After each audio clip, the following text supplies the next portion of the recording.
Thank you very much. We'll now take your questions. Please introduce yourselves to our guests.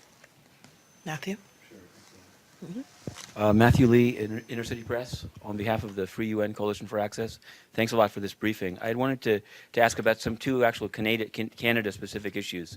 One has to do with these oil sands developments and how they impact on Native people's rights and what you think the government is. That I'm not sure if the litigation cost that you raised incorporates that, but and also, I wanted to ask one thing about Australia, which I've heard a lot throughout the forum, which is these moves by the Prime Minister to close down far-flung Aboriginal communities. And I wanted to know whether the Special Rapporteur is going to visit there and what you think of it. Thank you. Go ahead, please. Yes, please. Just regarding the oil sands, it's even larger in Canada. It's all about energy. It's not only the oil sands in Alberta. There's uranium in northern Saskatchewan. There's the whole pipeline issue that's going to be dialogued about. At the AFN, we're going to be organizing a national forum on energy, probably in early of 2016, because we need to bring the parties together, the federal government, provincial governments, industry, First Nations, environmentalists, because it's all about developing a sustainable strategy, a long-term sustainable development strategy. And as Indigenous peoples, we have a key role to play.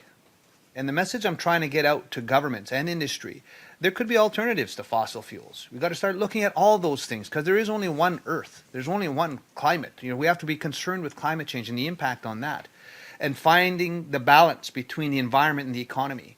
And Indigenous peoples bring value added when they come to any boardroom, any corporate table, that yes, we want to have employment opportunities. Yes, we want to create economic wealth and growth, but we also want to make sure that the land and the water is left for future generations, and to think 7 generations down the road, and so we need to be involved. And so the tar sands is just one small piece. The oil sands developments, it's energy is really the title theme. And because of the Chilcotin case, the William case in Canada, a recent Supreme Court decision, Aboriginal rights and title are recognized and affirmed. And so the message we say to the provinces, if you want economic certainty, you want economic stability, you need to involve First Nations people every step of the way in developments because of the duty to consult and accommodate, but as well utilizing the UN Declaration for free, prior, and informed consent. We need to work together collectively. So that's my comments on that. Thank you. Yes. Yes. Thank you very much. Yes, I did have a meeting with the representatives of the Kimberley Land Council, and they also made their statements before the permanent forum.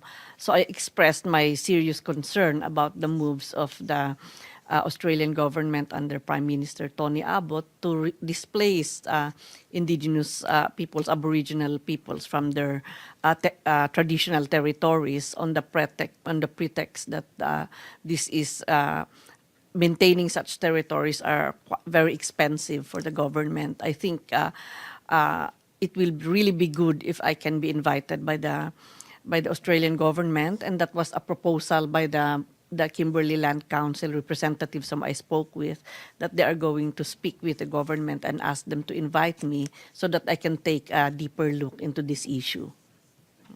Thank you. Other questions, please?